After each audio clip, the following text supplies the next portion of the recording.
Hey music fans! As a roadie, I had this great opportunity to tour with all these bands. I wrote a book about my experiences on the road, and it was the #1 new release on Amazon and Bios, and it's now sold millions of copies on Kindle. I'm Joel Roadie, and this is my podcast, Party Like a Rock Star.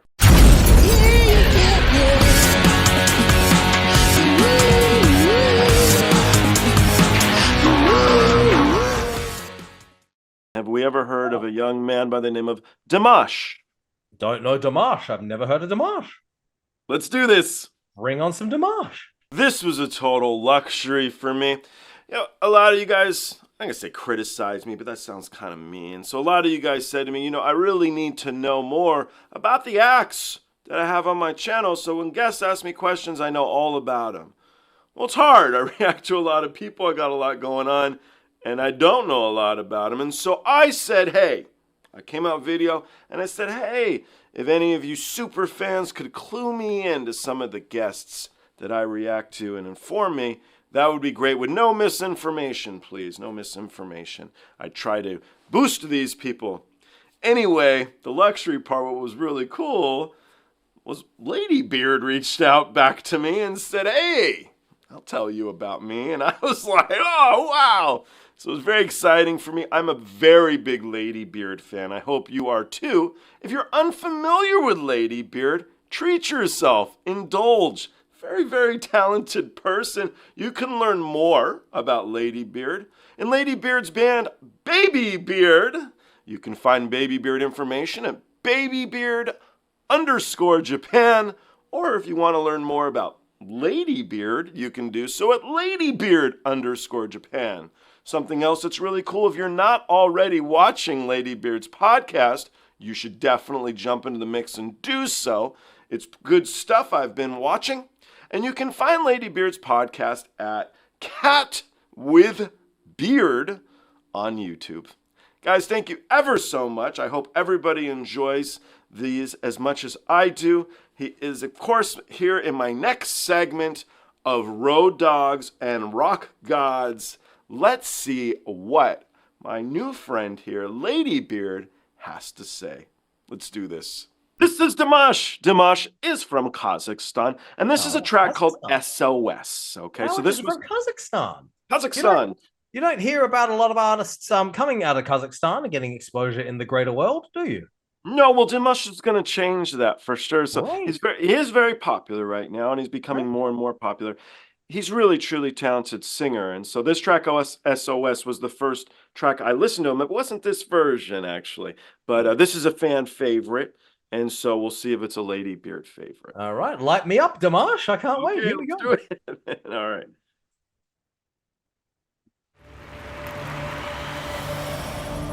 Dimash Digital Show.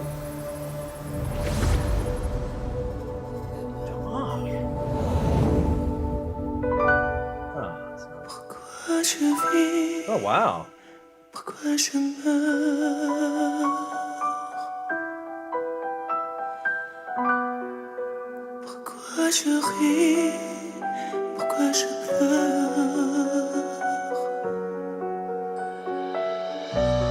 Voici le SOS d'un terrien en détresse. Je n'ai jamais eu cœur sur terre. J'aimerais me prendre à mon sang. Je soldat de ma peau.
suffit pour que je meure.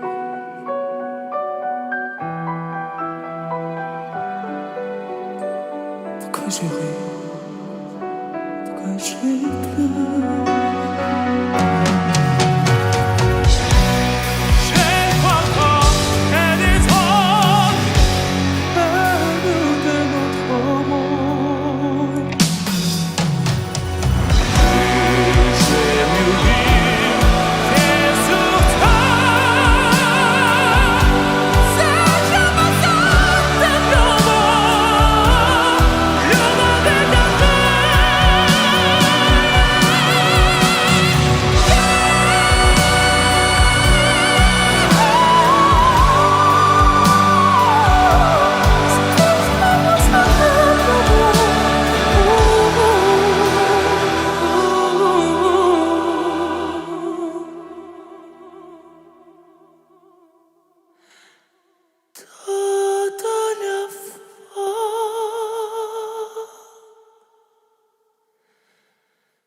What'd you think?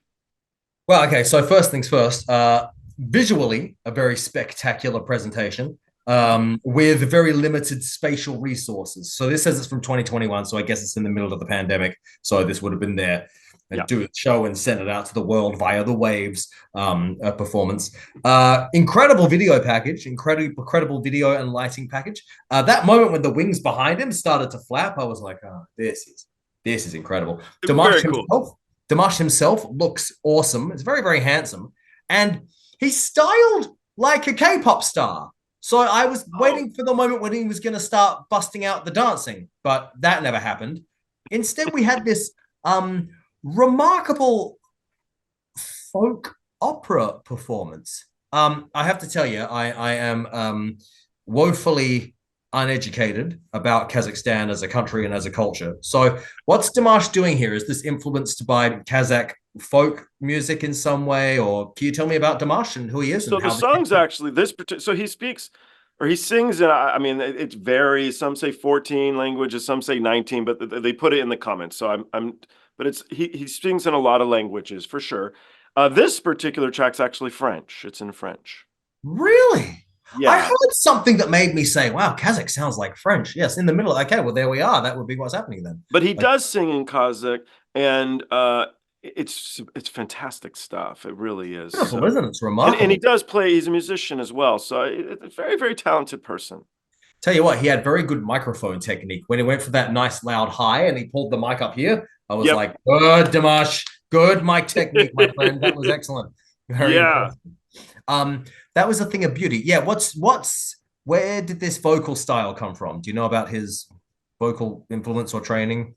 I know that his father was very influential. I should say his parents, but I know his father is very influential in pushing. And the guy, I mean, he works at it. He really, really spends a lot of time doing vocal exercises and putting the time in to be a very good singer. So initially he was doing these contests, and it was I don't watch any of these, but the world's greatest singer and the judges vote and stuff. Yes. And so I believe that's where he got going on an international level, becoming bigger. But the talent, it makes it so that you can grow very quickly. And so last I was told, he's actually in the United States. He's very interested in cinema. And so he was studying to do direction and stuff like that. So then I was told that he's now not doing that anymore. But again, these are just comments. I like to read the comments, and I don't know how accurate they are, but I think those are fairly accurate comments. So. I'm very impressed by Dimash. Good job, Dimash. You're doing great work. So, he speaks a bunch of languages. He sings in a bunch of languages. He's doing all this beautiful I'm not sure if it's quite his head voice. I'm not sure if it's into a falsetto, but he's doing these beautiful highs, and then he'll hit one super deep low and go high again. That's remarkable range, remarkable control. And the control and the speed that he does it at, it's incredible. It's very, very good. So his resetting would be excellent. My singing teacher would praise his resetting. Very impressive. Cool.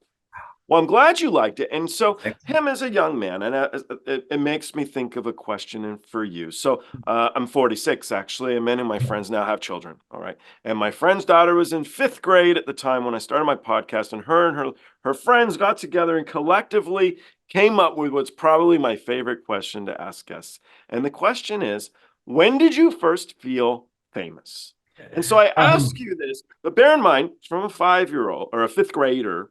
And it doesn't have to hit the nail on the head of fame. It could be a time that your world evolved, it changed, and it made you feel good about yourself. Some inkling, some moment in time that's important to you that comes to mind. So so when I first got to Japan, I blew up on the internet. My manager at the time, she told me, all right, so under current, this is 2014, under current Japanese internet new metrics, Twitter was the metric of fame in Japan at the time. And she said one day she says, hey, look at this, see your follower count. Well, in Japan, you're officially famous when you get 30,000 followers on Twitter. So 30,001, congratulations, my friend, you're famous. That's awesome. That was pretty awesome. But that was being told I was famous. That's not necessarily feeling famous. This is the moment, I'll tell you, this is the moment I felt famous. After my first song, Nippon Manju, got released, that blew up very quickly. And so then, it's absolutely brilliant. Not to interject, thank but you very much. it. It's very kind. Thank you. And so when that got released, lots of attention comes in quickly. But, at the time, you're just focusing on what you got to do, right? And there's a lot of noise around you. The moment when I said, oh, wow, it's really happening, was when Andrew WK liked my post and then sent me a message saying, dude, I love your work. So that was remarkable because I'd loved his work for like the past 20 years or something. So for that, when someone who you love tells you that they love you, that's the moment when you go, all right, awesome. We figured it out. You want to feel a little bit better. This is a good one. So I'm very close friends with the guys in the band, the Ataris. Oh, really?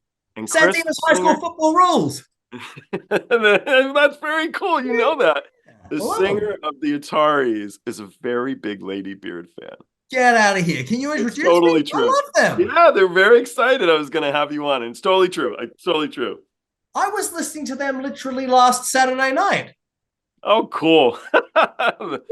It's a small world in music. Yeah, isn't that neat?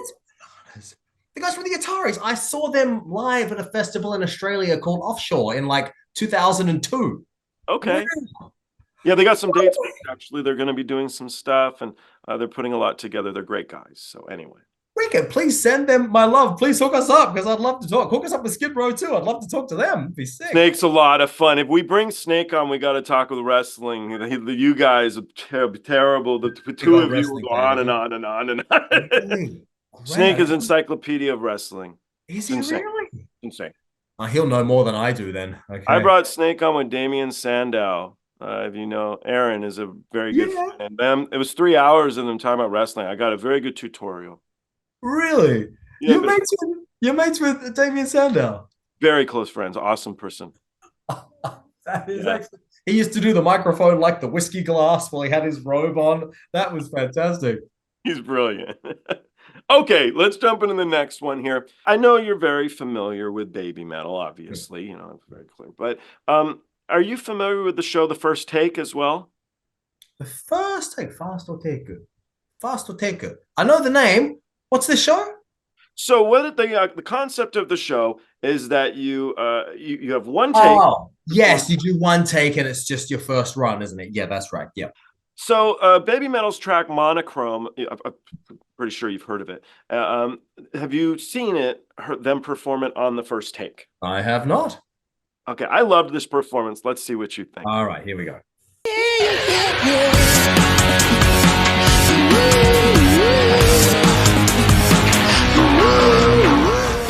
Hey, the podcast is over. What are you still doing here? Well, while you're here, like and subscribe. Thanks.